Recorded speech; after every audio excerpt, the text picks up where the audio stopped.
Hola amigo y amiga, gracias por estar ahí. Gracias por contestar a la invitación de estudiar la Biblia juntos. Tú y yo.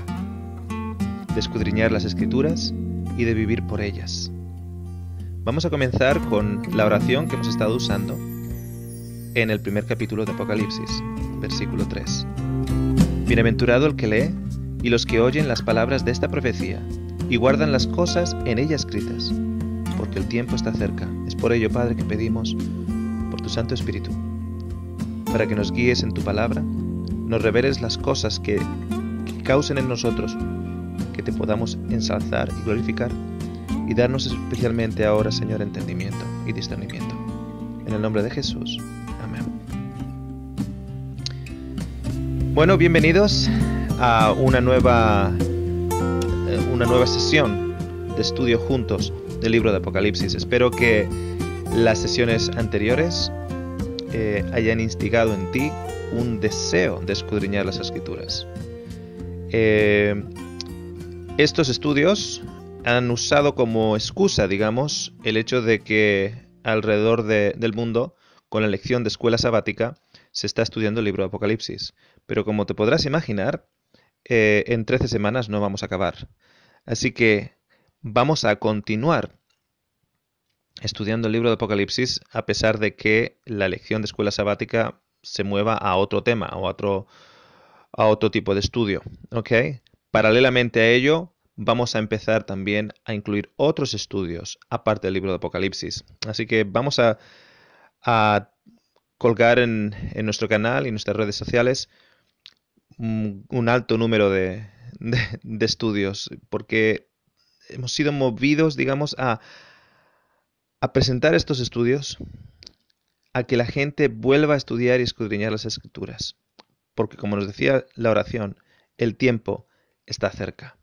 De hecho, el libro de Apocalipsis es un libro abierto, como nos dice en el último de los capítulos, en el capítulo 22. Es un libro que no ha sido sellado, es un libro que estaba abierto, pero estaba abierto y va a ser entendido particularmente por el último grupo de personas o la última generación, digamos, de los hijos de Dios, de los estudiosos de su palabra.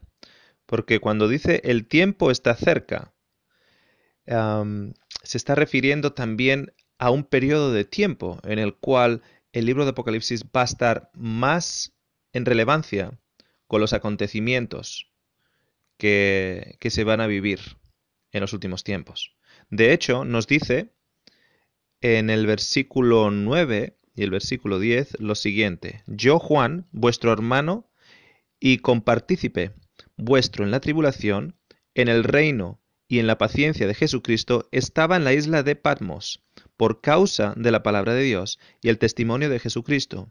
Yo estaba en el Espíritu en el día del Señor, y oí detrás de mí una gran voz como de trompeta. El día del Señor tiene una doble aplicación en la Biblia. El día del Señor, sabemos por Marcos 2, 28, que Jesús se dice a sí mismo que Él es el Señor del día sábado. ¿Ok? Es el Señor del día sábado.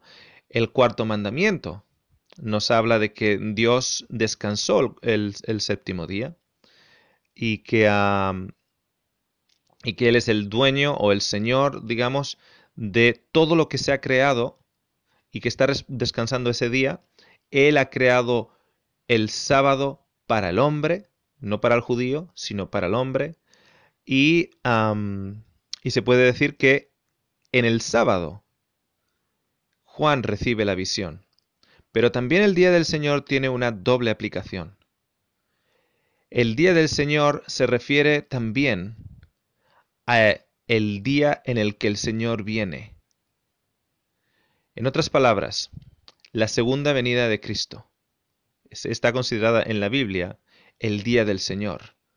Él lo habla, por ejemplo, cuando dice que el día terrible del Señor que viene, etc. Entonces, esta visión está siendo recibida por Juan, muy posiblemente, como nos dice aquí, en el día sábado, y al mismo tiempo llevado en el tiempo, Juan es llevado en el tiempo a los acontecimientos que marcan la venida de Jesús, que es llamada en el Antiguo Testamento el día del Señor. O sea, tiene esta aplicación dual. ¿Ok? De hecho, cuando tú ves el mensaje a las 7 iglesias, en todas las 7 iglesias hay un mensaje de urgencia, hay un mensaje de porque el tiempo viene pronto, para que tu nombre no sea borrado, etcétera. ¿Ok? En el contexto de las 7 iglesias también es un contexto del fin, en el cual eh, el Señor nos dice, les está mostrando cuán corto está el tiempo. Es por eso que tengo yo esta urgencia de estudiar la palabra de Dios, porque yo estoy convencido de que estamos viviendo en los últimos tiempos. Están más aplicados de una manera más completa en los días en los que vivimos. Ok, el último estudio dedicamos bastante tiempo a la caída de esa estrella del cielo que se llevó un tercio de los ángeles, cuyo nombre es el dragón, la serpiente antigua y Satanás. Y vimos cómo esa caída era doble en Apocalipsis 12. Primero, en su rebelión en el cielo, sin causa alguna, porque el pecado no tiene razón de existencia. Y luego, una vez que Jesús ha subido al cielo después de su crucifixión, resurrección y subida al cielo.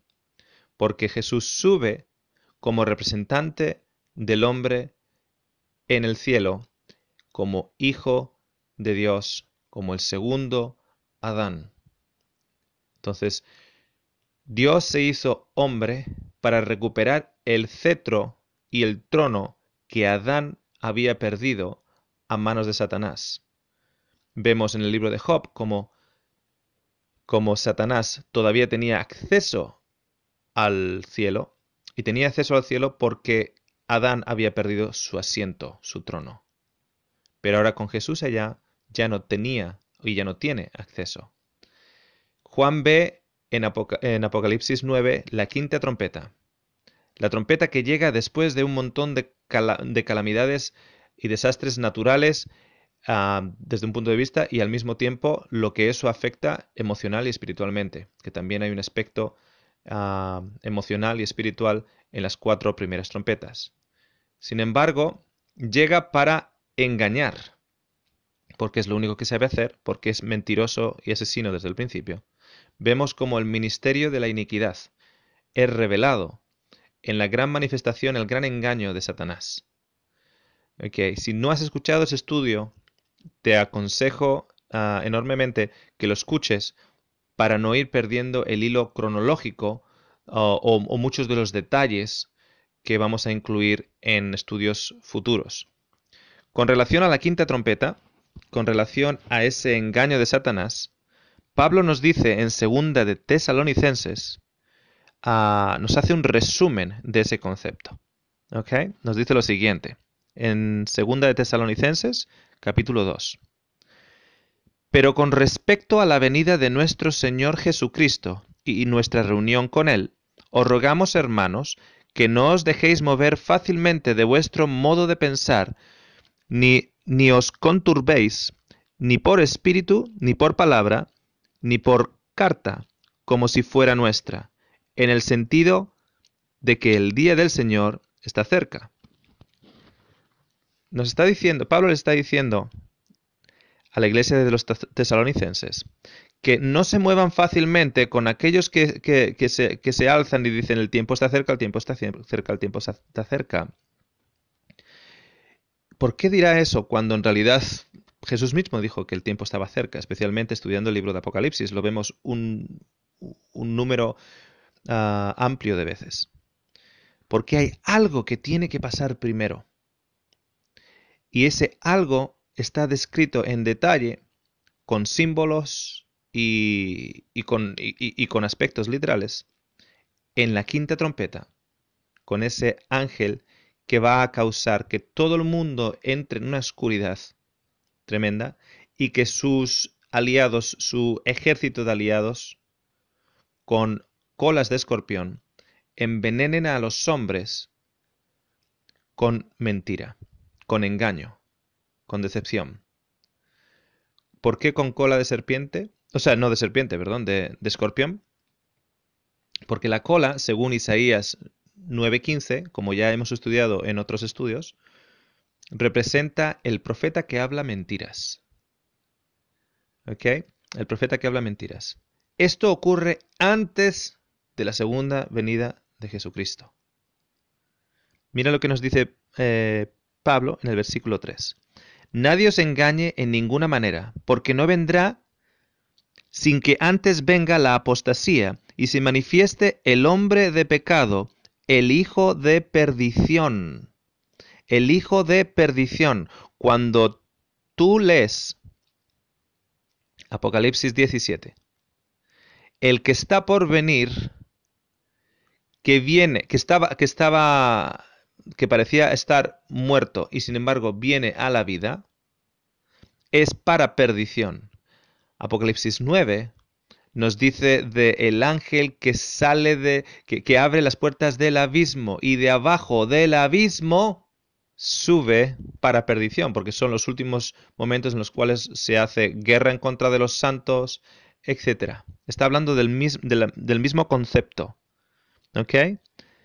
Se manifieste el hombre de pecado, el hijo de perdición, el cual se opone y se levanta contra todo lo que se llama Dios o es objeto de culto, tanto que se sienta en el templo de Dios como Dios, haciéndose pasar por Dios. Esto tiene que ocurrir antes. Satanás, o bien físicamente él mismo, o, como siempre ha hecho, escondido con máscaras detrás de una serpiente, detrás de un dragón, o detrás de diferentes, o detrás de hombres, escondido con máscara, se va a alzar antes de la segunda venida de Jesús para engañar con colas de escorpión, para engañar y crear oscuridad y para llevar a muchos a la perdición. En el versículo 5 dice, ¿no os acordáis que cuando yo estaba todavía con vosotros os decía esto? Y ahora vosotros sabéis lo que lo detiene, a fin de que a su debido tiempo se manifieste. Hay algo que lo detiene.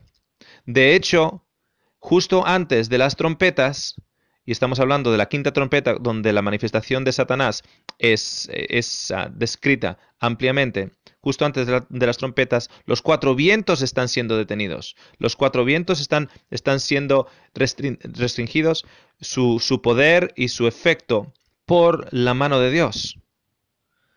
Nos dice en 2 de Tesalonicenses, seguimos, versículo 6, y ahora vosotros sabéis lo que lo detiene, a fin de que a su debido tiempo se manifieste, porque ya está en acción el ministerio de la iniquidad, solo que hay quien al presente lo detiene, hasta que él a su vez sea quitado de en medio. ¿Quién es él el que sea quitado del medio? Es Dios. Fíjate lo que está diciendo. Porque ya está en acción el ministerio de la iniquidad, solo que hay quien al presente lo detiene. Alguien lo está deteniendo. Hasta que él, a su vez, sea quitado de en medio. Hasta que el que lo detiene, el que está deteniendo a Satanás, sea quitado del medio. Un momentito. ¿Puede Dios ser quitado del medio? ¿Cómo es Dios quitado del medio cuando tiene músculo, tiene fuerza, es todopoderoso? ¿Quién y cómo Dios es quitado del medio? Versículo 8. Y entonces se manifestará aquel inicuo, a quien el Señor matará con el espíritu de su boca y destruirá con el resplandor de su venida. Inicuo cuyo advenimiento es por obra de Satanás. Fíjate lo que dice. Cuyo advenimiento es por obra de Satanás. Cuya venida de este hombre de pecado, ¿ok? Lo que significa que viene como hombre, cuya venida de este hombre de pecado es por obra de Satanás. Como te decía antes, esto es creado por Satanás. Yo no sé si Satanás está usando un disfraz, como siempre hace, o una representación de él. Posiblemente no, porque aparece como hombre. Hombre guía o que rige un sistema. Es por obra de Satanás, pero habla de cuyo advenimiento. Esa palabra advenimiento es idéntica a la palabra que se usa para la advenida o para la venida de Jesucristo. Y como es un engaño tan perfecto, él va a tratar de representar hasta lo que se le permita la segunda venida de Jesús. Creo sinceramente que no se le va a permitir que represente la venida de Jesús en todo detalle, pero de una manera falsa, con evidencias falsas que pueden ser desmascaradas a través de una lectura de la Biblia. Él va a hacerse pasar por Cristo en su segundo advenimiento, con gran poder, nos dice en versículo 9, con gran poder y señales y prodigios mentirosos, con milagros, podríamos decir, con sanaciones, con enorme poder. Alguien que habla como Cristo, que cita las Escrituras aquí y allá, con una voz melodiosa, con una voz agradable. Tal vez la única descripción realmente que tenemos de Jesús, una descripción, digamos, de física, no de su carácter. De su carácter, evidentemente, tenemos muchas descripciones, pero una descripción física no se encuentra en los evangelios. Solo hay un lugar donde se encuentra una descripción física de Jesús, y es una vez que Jesús ya ha ascendido al cielo y le da precisamente a Juan la visión para los últimos tiempos del libro de Apocalipsis. Ahí aparece Jesús con barba blanca, con pelo blanco. Cuando hablamos blanco, Juan dice como blanco, por el brillo que sale de su cabeza. O sea, no sé si es tanto el color blanco canoso o más que nada el resplandor que aparecía de su cara. ¿Okay? Es la única descripción física que tenemos de Jesús. Entonces, dice en el versículo 10, y con todo engaño de iniquidad para los que se pierden. En la quinta trompeta nos habla de que se le da 5 meses para que torture a aquellos que se van a perder, aquellos que no tienen el sello de Dios. Tormenten, más que torturar, lo dice tormente, para que estén atormentados. Y están atormentados, dice, por el veneno del escorpión. El veneno del escorpión, simbólicamente hablando, viene de la cola. La cola es la mentira en la cual el ser humano va a estar expuesto, o a la cual va a estar expuesto, es una mentira que te puede costar la vida. Es una mentira mortal. Y viene unida al advenimiento de esa estrella caída que abre las puertas del abismo y oscurece el mundo y tiene todo poder, digamos, para hacer manifestaciones de todo tipo, engañosas, y que va a engañar a aquellos que van a rechazar el amor de Dios. Fíjate lo que dice nuevamente el versículo 10, con todo engaño de iniquidad para los que se pierden, por cuanto no recibieron el amor de la verdad para ser salvos. El amor de la verdad estaba siendo predicado. Los 144.000 han sido sellados a través de su ministerio. Una multitud enorme que no se puede contar son añadidos, han recibido. Ellos se sentarán en con las huestes celestiales. ¿Okay? Pero muchos rechazarán ese mensaje. Y fíjate lo que ocurre aquí en el versículo 11. Por eso Dios les envía un poder engañoso para que crean la mentira, a fin de que sean condenados todos los que no creyeron a la verdad, sino que se complacieron en la injusticia. Versículo 11 dice que Dios les envía un poder engañoso para que crean la mentira. Ok, ¿por qué Dios les envía un poder engañoso? ¿Cuál es el propósito de ello? ¿Por qué Dios hace tal cosa? Bien, aquí es cuando tenemos que entender, antes de avanzar más en el libro de Apocalipsis, el concepto de la ira de Dios.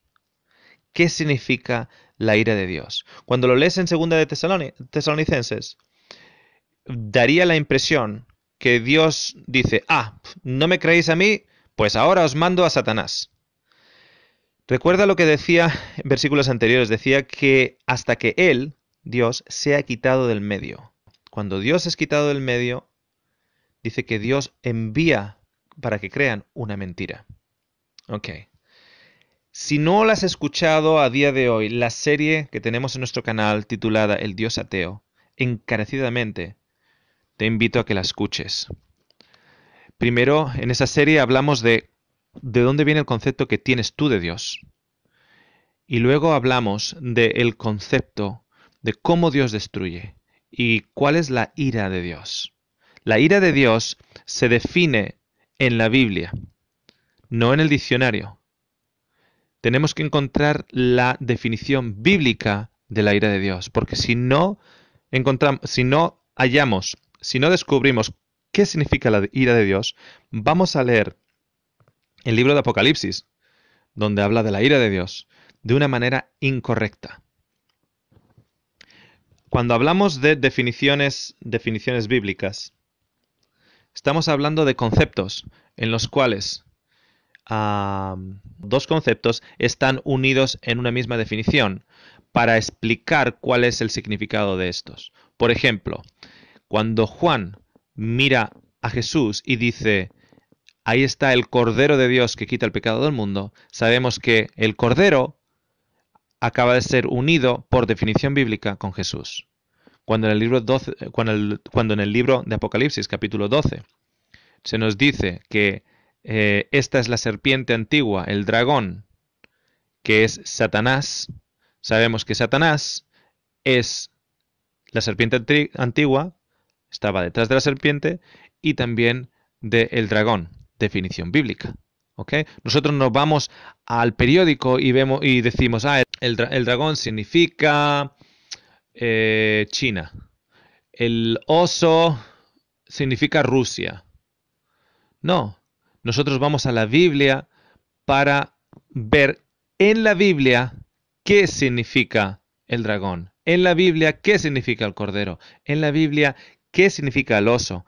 Qué significa el león. ¿Ok? Tenemos que sacar la definición de la Biblia. No podemos ir al diccionario y leer qué significa la ira.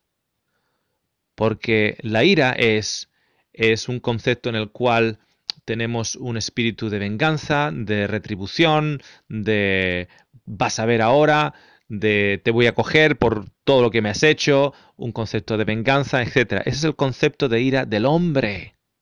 Pero estamos estudiando aquí la ira de Dios. Y en la ira de Dios hay una definición bíblica y se encuentra en el libro de Romanos. Y muchos cristianos no la conocen. Y si no entendemos la ira de Dios, no vamos a entender muchas partes de las Escrituras y no vamos a entender cómo leer las Escrituras. Y ensalzar el carácter hermoso de Dios en benevolencia y amor. ¿Ok? Este estudio en el que definimos la ira de Dios contiene 2 partes. Te invitamos a seguir escuchando.